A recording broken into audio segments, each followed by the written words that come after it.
The most spectacular ancient structures are often accompanied by an aura of mystery. This is especially true for the Lighthouse of Alexandria, which was considered one of the 7 wonders of the ancient world that has been lost to history for centuries. We have stories about the pharaohs of Egypt and their magnificent pyramids, but what do we really know about this lighthouse? Hi everyone! Welcome back to our channel where we bring you the craziest facts and figures from human history. Today we will be exploring the most enigmatic aspects of the ancient world's greatest lighthouse. Let's get started with the big question: who built it? Many popular myths surround the construction of the Lighthouse of Alexandria, which stands out among the other ancient Egyptian structures because it wasn't constructed as a tomb or a temple. Instead, it was designed as a navigational aid. It was built in the 3rd century BC by the Ptolemaic dynasty after they seized control of Egypt from Alexander the Great's empire following his death.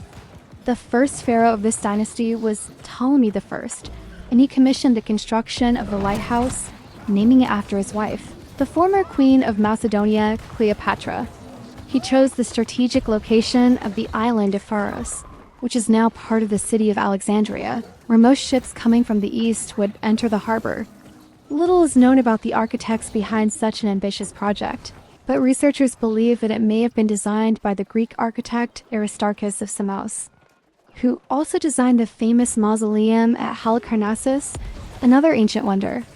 Aristarchus is said to have drawn inspiration for the design of the lighthouse from a similar structure that was already standing on the island of Pharos, called the Pharos Magna. Unfortunately, little remains of these ancient structures today, so we can only speculate about how closely the Lighthouse of Alexandria resembled its cousin. Another mystery surrounding the construction of the lighthouse is the identity of the engineer who oversaw its building. Some sources point to Sostratus as the man responsible, and some even claim that the person who actually constructed the monument was a woman named Sostratus. While this is possible, there is no evidence to confirm either of these theories, and it is more likely that both individuals contributed to the endeavor as head architect and engineer respectively. How did they build it? It seems almost impossible that such a colossal structure could have been built in the ancient world without modern technology. It is important to keep in mind that the ancient Egyptians had developed advanced technologies that enabled them to construct their impressive buildings without the use of mortar. They created huge blocks of stone that were precisely cut and fitted together using copper tools. Initially, the island of Pharos had a natural harbor, but it was too shallow for large ships. To solve this problem, the ancient builders used a technique known as land reclamation to extend the shoreline and create a larger harbor basin. Layers of rubble and mud were deposited into the sea, little by little creating more and more land until the desired size was achieved. The actual lighthouse was then built on top of this artificial extension, but there is some debate over exactly how it was constructed. We know that it stood at over 100 meters tall and consisted of 3 distinct sections. The lower section was square and looked like a pyramid with a base measuring approximately 22 meters on each side.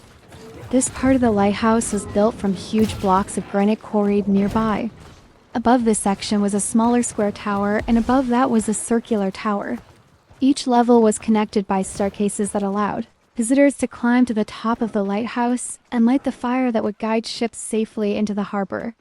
According to legend, a giant mirror was placed at the top of the lighthouse, but this is unlikely since mirrors were not invented until many centuries later. It is believed that the fire was actually produced by burning resin, pitch, or oil. Water was transported up the lighthouse in pipes to keep the flame from spreading and damaging the structure. A complex system of gears and pulleys was likely used to rotate the torch and ensure that light was visible from all sides. When you think of the most awe-inspiring monuments from ancient times, such as the pyramids, it is easy to assume that thousands of slaves were forced to work on their construction. Surprisingly, this was not the case for the Lighthouse of Alexandria. Instead, skilled laborers known as perioko were employed to construct the lighthouse. These were free men who lived in the cities of the Mediterranean and were able to make a decent living for themselves and their families by working as craftsmen, merchants, or small landowners. While they may have been free, these workers were still subject to certain laws that governed their profession. For example, they were not allowed to leave the city where they were registered unless they received permission from the authorities. They were also prohibited from selling their labor to the highest bidder, as this could lead to exploitation. The construction of a lighthouse must have been a highly coveted project, as it would have been considered an honor to be chosen for such an important task. How much did it cost? In today's world, it would cost millions to build a structure as tall as the Lighthouse of Alexandria. In fact, when adjusted for inflation, the estimated cost of the project comes out to well over $100 million. But how did the ancient Egyptians manage to come up with such a large sum of money? We know that taxes were increased in Alexandria to pay for the construction, but it is unclear whether the general population had to pay more or if the burden fell primarily on the wealthy elite. What we do know is that King Ptolemy I established a new tax system that included a head tax, which was paid by every adult male citizen. There was also a tax on land and property, as well as a tax on goods and services. The king likely used some of his personal wealth to fund the project as well, as he was known for his lavish spending habits. In addition to the cost of materials and labor, there would have also been expenses associated with transporting the supplies to the construction site. Most of the granite used in the lower level of the lighthouse was quarried near the site, but the upper levels required limestone that had to be brought in from other parts of Egypt.